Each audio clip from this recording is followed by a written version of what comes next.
ಜಿಲ್ಲೆ ಬೆಟಗೇರಿ ಹಾಸ್ಟೆಲ್ ಮಕ್ಕಳಿಗೆ ಸ್ವಚ್ಛತೆ ಭಾಗ್ಯ ಸಿಕ್ಕಿದೆ. ಚರಂಡಿ ದುರ್ವಾಸನೆಯಿಂದ ಅಲ್ಲಿನ ವಿದ್ಯಾರ್ಥಿಗಳು ಮುಕ್ತರಾಗಿದ್ದಾರೆ. ಹಾಸ್ಟೆಲ್ ವಿದ್ಯಾರ್ಥಿಗಳಿಗೆ ಕಿಟ್, ಸೊಳ್ಳೆ ಪರದೆ ವಿತರಣೆ ಮಾಡಲಾಗಿದೆ.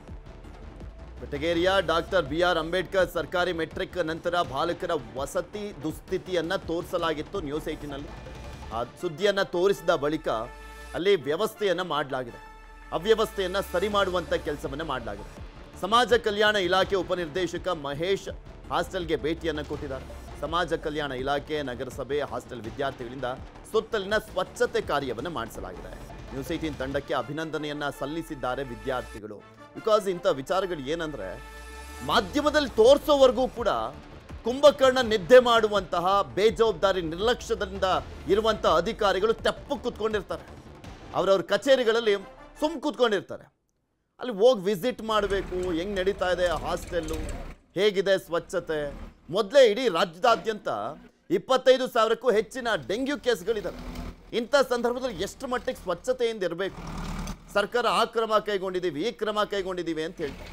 ಆದರೆ ಇಲ್ಲಿರುವಂಥ ಸರ್ಕಾರಿ ಅಧಿಕಾರಿಗಳು ದಪ್ಪ ಚರ್ಮದವರು ಆರಾಮಾಗಿ ಕೂತ್ಕೊಂಡಿರ್ತಾರೆ ಅವ್ರವ್ರ ಕಚೇರಿಲಿ, ಮಾಡಬೇಕಾದ ಕೆಲಸ ಮಾಡೋದು ಬಿಟ್ಟು.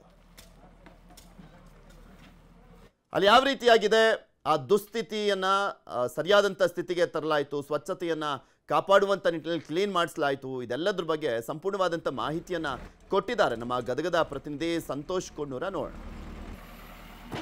ಅವ್ಯವಸ್ಥೆಯ ಆಗರವಾಗಿ ಮಾರ್ಪಟ್ಟಿರುವಂತಹ ಏನು ಡಾಕ್ಟರ್ ಬಿ.ಆರ್. ಅಂಬೇಡ್ಕರ್ ಅವರ ವಸತಿ ನಿಲಯ ಅವ್ಯವಸ್ಥೆಯ ಆಗರವಾಗಿತ್ತು. ನ್ಯೂಸ್ 18 ಕನ್ನಡ ವಿಸ್ತೃತವಾದ ವರದಿ ಪ್ರಸಾರ ಮಾಡಿದ ಮೇಲೆ ಇವತ್ತು ಅಧಿಕಾರಿಗಳ ತಂಡ ಬಂದು ಇವತ್ತು ಸ್ವಚ್ಛತೆ ಮಾಡುವ ಕೆಲಸವನ್ನು ಸಹ ಮಾಡ್ತಾ ಇದ್ದಾರೆ. ಏನೆಲ್ಲ ವ್ಯವಸ್ಥೆಯನ್ನು ಮಾಡ್ಕೊಂಡ್ರಿ, ಏನು ಹೇಳಕ್ಕೆ ಇಷ್ಟಪಡ್ತೀರಿ? ನಮಸ್ತೆ. ನ್ಯೂಸ್ 18ನಲ್ಲಿ ಒಂದು ಸುದ್ದಿ ಪ್ರಸಾರ ಆಗಿತ್ತು. ಪ್ರಸಾರ ಆದ ತಕ್ಷಣವೇ ನಾನು ಇದು ಬೆಟಗೇರಿಯಲ್ಲಿರುವ ವೆಲ್ಫೇರ್ ಟೌನ್ಶಿಪ್ನಲ್ಲಿ ಇರ್ತಕ್ಕಂಥ ಒಂದು ಹಾಸ್ಟೆಲ್. ನಿನ್ನೆ ನಾವು ಬಂದು ಭೇಟಿ ನೀಡಿದಾಗ ಒಳಗಡೆ ವಸತಿ ನಿಲಯಗಳಲ್ಲಿ ಏನೂ ಪ್ರಾಬ್ಲಮ್ ಇರಲಿಲ್ಲ, ಎಲ್ಲ ಚೆನ್ನಾಗಿ ನೀಟಾಗಿತ್ತು. ಬಟ್ ಸುತ್ತಲಿನ ವಾತಾವರಣ ಮಾತ್ರ ತಾವು ಹೇಳಿದ ಹಾಗೆ ಪ್ರಸಾರ ಮಾಡಿದ ಹಾಗೆ ಸ್ವಲ್ಪ ಇಲ್ಲಿ ಸರಿ ಇರಲಿಲ್ಲ ಅಂದ್ರೇನು, ಸ್ವಲ್ಪ ಇಲ್ಲೆಲ್ಲ ಗಿಡಗಂಟಿಗಳೆಲ್ಲ ಬೆಳೆದಿದ್ವು. ಅದಾದ ಮೇಲೆ ಇಲ್ಲಿ ಒಂದು ಇಡೀ ಈ ವೆಲ್ಫೇರ್ ಟೌನ್ಶಿಪ್ದೆಲ್ಲ ಮನೆಯಿಂದ ಬರ್ತಕ್ಕಂಥ ಗಟಾರ್ ನೀರು, ಚರಂಡಿ ನೀರೆಲ್ಲ ಬಂದು ಇಲ್ಲಿ ಒಂದು ಹೊಂಡದಲ್ಲಿ, ನಮ್ಮ ಹಾಸ್ಟೆಲ್ ಪಕ್ಕದಲ್ಲಿ ಇರ್ತಕ್ಕಂಥ ಹೊಂಡದಲ್ಲಿ ಸಂಗ್ರಹ ಆಗ್ತಿತ್ತು. ಇದರಿಂದ ಸೊಳ್ಳೆಗಳು ಹೆಚ್ಚಾಗಿ ಮಕ್ಕಳಿಗೆ ತೊಂದರೆ ಆಗಿರ್ತಕ್ಕಂಥದ್ದು ನಿಜ. ಅದಕ್ಕೆ ನಾವು ಇವತ್ತು ನಿನ್ನೆ ನಾನು ಪುರಸಭೆಯ ನಗರಸಭೆಯ ಪೌರಾಯುಕ್ತರ ಒಂದು ಪ್ರಭಾರದಲ್ಲಿ ಇರೋದ್ರಿಂದ ನಮ್ಮೆಲ್ಲ ಇಂಜಿನಿಯರ್ಸ್ಗಳಿಗೆ, ಸ್ಯಾನಿಟರಿ ಸೂಪರ್ವೈಸರ್ಗಳಿಗೆ, ನಮ್ಮ PKs ಪೌರ ಕಾರ್ಮಿಕರಿಗೆಲ್ಲ ಕೂಡ ಅವರು ಒಂದು ಸಹಕಾರವನ್ನು ತಗೊಂಡು ನಮ್ಮ ಜಿಲ್ಲಾ ಕಚೇರಿ ಸಿಬ್ಬಂದಿಗಳು, ತಾಲೂಕಾ ಕಚೇರಿ ಸಿಬ್ಬಂದಿಗಳು, ಗದಗ ತಾಲೂಕಿನ ಎಲ್ಲ ವಾರ್ಡನ್ಸರು ಮತ್ತು ಡಿ ಗ್ರೂಪ್ ಸಿಬ್ಬಂದಿಗಳು, ನಮ್ಮ ವಿಶೇಷವಾಗಿ ಇವತ್ತಿನ ಈ ವಸತಿ ನಿಲಯದ ಎಲ್ಲ ವಿದ್ಯಾರ್ಥಿಗಳು ಭಾಳ ಮುತುವರ್ಜಿ ವಹಿಸಿ ಬೆಳಿಗ್ಗೆ 7 ಗಂಟೆಯಿಂದ ನಾವು ಇಲ್ಲಿ ಸ್ವಚ್ಛತಾ ಕಾರ್ಯಕ್ರಮವನ್ನು ಪ್ರಾರಂಭ ಮಾಡಿದ್ವಿ. ಮತ್ತು ಸರ್ಕಾರದಿಂದ ಅನುದಾನ ಬಿಡುಗಡೆ ಆಗಲಿಲ್ಲ. ಜೊತೆಗೆ ಇನ್ನೊಂದು ಸರ್, ಇಲ್ಲಿ ಬಂದಂಥ ಇಂಡೆಂಟ್ ಏನು ರೇಷನ್ ಇದೆ, ರೇಷನ್ ಎಲ್ಲವೂ ಕೂಡ 2 ದಿನ ಹಿಂದೆ ಖಾಲಿ ಆಗಿಬಿಡುತ್ತೆ. ಕೇಳಿದ್ರೆ ಇಲ್ಲ ಅಕ್ಕಿ ಇಲ್ಲ ಅಂತ ನಿಮ್ಮ ಸಿಬ್ಬಂದಿಗಳು ಕೂಡ ಹೇಳ್ತಾರೆ. ಅಂದರೆ ಇಷ್ಟೊಂದು ಯಾಕೆ ಅವ್ಯವಸ್ಥೆ ಅಂತ? ಮೊದಲನೇದಾಗಿ ಬೆಡ್ಗಳ ಬಗ್ಗೆ ತಾವು ಕೇಳಿದ್ರಿ. ಇದು ನಾವು ಸರ್ಕಾರಕ್ಕೆ ಅಂದರೆ ನಮ್ಮ ಮಾನ್ಯ ಆಯುಕ್ತರಿಗೆ ಇದನ್ನು ಪ್ರಸ್ತಾವನೆಯನ್ನು ಕಳಿಸ್ತೀವಿ. ಯಾಕಂದರೆ 3 ವರ್ಷಕ್ಕೊಂದು ಸಲ ಹಾಸಿಗೆ ಒದಗಿ ಕೊಡ್ತಕ್ಕಂಥ ವ್ಯವಸ್ಥೆ ಇದೆ. ಇಲ್ಲೆಲ್ಲ ಪರಿಶೀಲನೆ ಮಾಡಿದ್ದೀನಿ. ಈಗ ಒಂದು ಪ್ರಸ್ತಾವನೆ ಕಳಿಸಿ ಮಾನ್ಯರಿಗೆ ನಾನು ಮನವಿ ಮಾಡಿಕೊಂಡು ಬೇಗ ಇಲ್ಲಿ ಬೆಡ್ ಸಪ್ಲೈ ಮಾಡ್ಕೋತೀವಿ. ಒಂದು ಎರಡನೇದಾಗಿ ಇಲ್ಲಿ ಸಿಬ್ಬಂದಿ ಅಕ್ಕಿ ಗೋಧಿದ ಸಮಸ್ಯೆ ಅಂತ ಹೇಳಿದ್ರಿ, ಅದು ನಿಜವಾಗಿಯೂ ಇಡೀ ನಮ್ಮ ಜಿಲ್ಲೆಗಿತ್ತು. ಆಲ್ರೆಡಿ ನಾವು ಬಿಜಾಪುರ ಜಿಲ್ಲೆಗೆ ನಮ್ಮ ಜಿಲ್ಲಾಧಿಕಾರಿಗಳಿಂದ ಮನವಿಯನ್ನು ಕೊಟ್ಟು ಅಲ್ಲಿಂದ ಅಕ್ಕಿ ಗೋಧಿಯನ್ನು ಸಪ್ಲೈ ತೊಗೋತಾ ಇದ್ದೀವಿ. ಮಕ್ಕಳಿಗೆ ಬಿಸಿ ನೀರಿಲ್ಲ, ಕಂಪ್ಯೂಟರ್ ಇದೆ, ಕಂಪ್ಯೂಟರ್ ಕೂಡ ಅವ್ರಿಗೆ ಕೆಲಸಕ್ಕೂ ಕೂಡ ಬರದೇ ಇರುವಂಥ ಪರಿಸ್ಥಿತಿ, ಧೂಳು ಹಿಡಿದು ಹೋಗ್ಬಿಟ್ಟದು. ಅವೇನಾರು ಚಲೋ ಮಾಡಿ ಮಕ್ಕಳಿಗೆ ಏನಾರು ಅನುಕೂಲ ಮಾಡುವಂಥ ಕೆಲಸ ಮಾಡ್ತಾರೆ ಹೆಂಗೆ? ಇದು ಈಗಾಗಲೇ ನಮ್ಮ ಮಾನ್ಯ ಮುಖ್ಯ ಕಾರ್ಯನಿರ್ವಾಹಕ ಅಧಿಕಾರಿಗಳು ಭರತ್ ಅವರು ಜಿಲ್ಲಾ ಪಂಚಾಯತ್ ನಮಗೊಂದು ಬರುವ ಸೆಪ್ಟೆಂಬರ್ 5ನೇ ತಾರೀಕಿನಿಂದ ಒಂದು ಹೊಸ ಪ್ಲ್ಯಾನನ್ನು ನಾವು ಈ ಜಿಲ್ಲೆಯಲ್ಲಿ ತೊಗೊಂಡ್ಬರ್ತಾ ಇದ್ದೀವಿ.